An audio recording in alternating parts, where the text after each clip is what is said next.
Nizeri kumiziniza nusi mumeze fresh sana kwekwe. Mwite Eugene number 1, mwite Eugene number 1 ni kwa mtaalamu ukunda kubahereza ibintu byiza cyane. Right kabisa, reka nkubwire ngo uyu munsi turi kumwe n'umusani witwa Palaso. Bamwita Palaso. Palaso ari kumwe n'undi mu baby bamwita Kechap kabisa from Uganda. Palaso kabisa umutabani wa Uganda. So ebintu birimo obuyimba kabisa ai no mukwano mulunje agira ati njagala kuyimbira mukwano. Njagala kukuyimbira obuyimba mukwano. Yeah. Alright, nizeri kumizinize abantu bokuri muryota bagande muryota.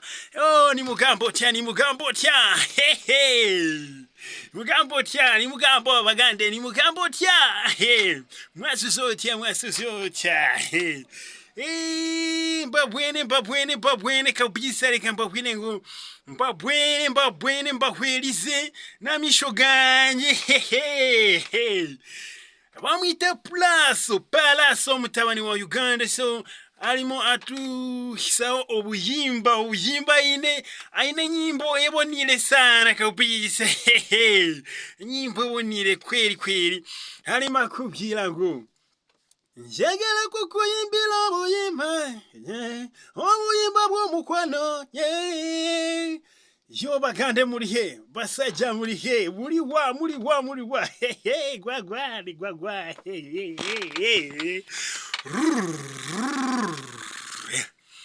Nizeri kumizinize kabisa aho muri hose. So nkubwira ngo anyarukira kuri YouTube channel ya Palaso.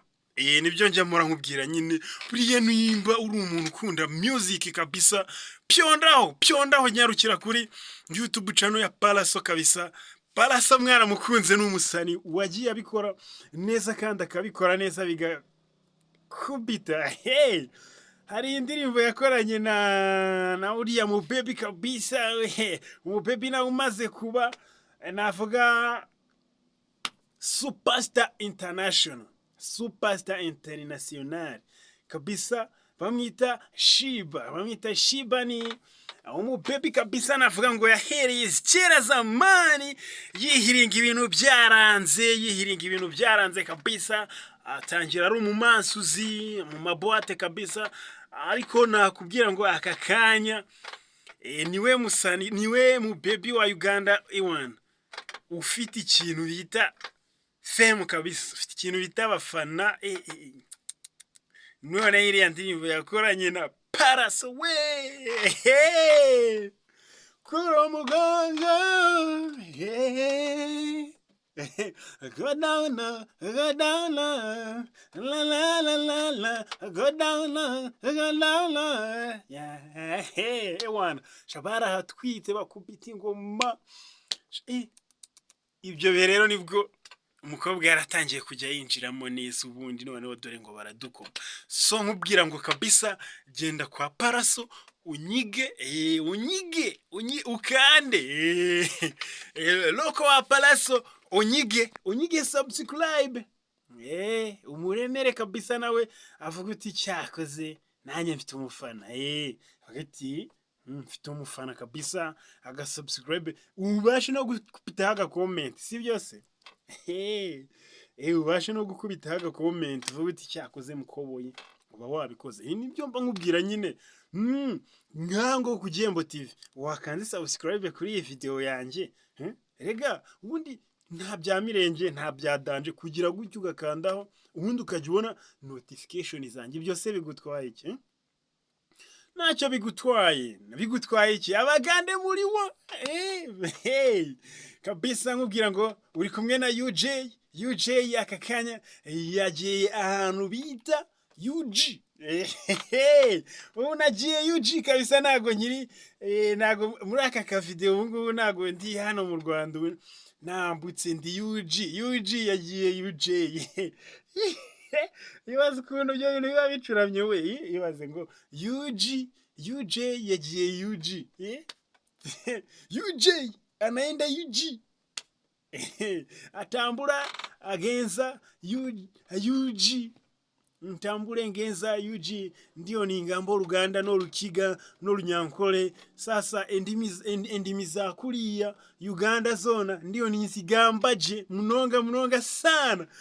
Sasa lelo ne oli kulalabe iyi video. Nindunje bonire enuzire sasa nanya nimba tamo tugambo tubonire kabisa utuntu otuntu tulunji tubonile sasa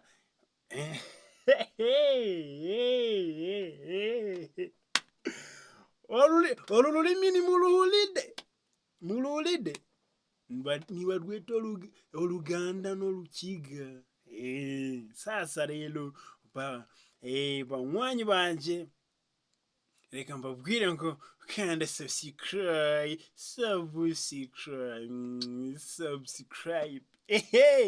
Mupo mupo tupo tupyonde kabisa kandi subscribe aho ku Igihembo TV wa muntu nkomeze nkukubitira amavideo aryoshye nanye nkomeze nkwe notification zanjye nkomeze nkugezeho byinshi. Ubuse wari uzi ko mu minsi mikeya ngiye kuguha ingoma nanjye izindi cyashya.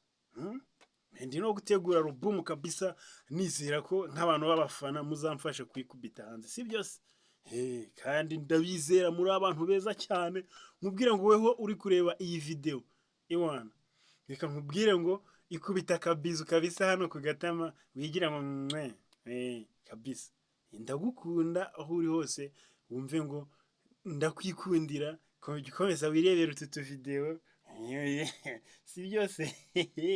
Nukuri kabisa Imana ikumpera umugisha wowe uri kureba kano ka video kandi kuba wakanze subscribe iwana Imana igukubire kuko ikintu ukoze ni iki giciro. Nyita UJ number 1 nyita UJ number 1 UJ number 1 Instagram UJ number 1 Twitter UJ number 1 Facebook UJ number 1 TikTok UJ number 1 Snapchat UJ number 1 like UJ number 1 aho kuri YouTube channel yitwa Igihembo TV. So guys, reka mbabwire ngo ciao ciao.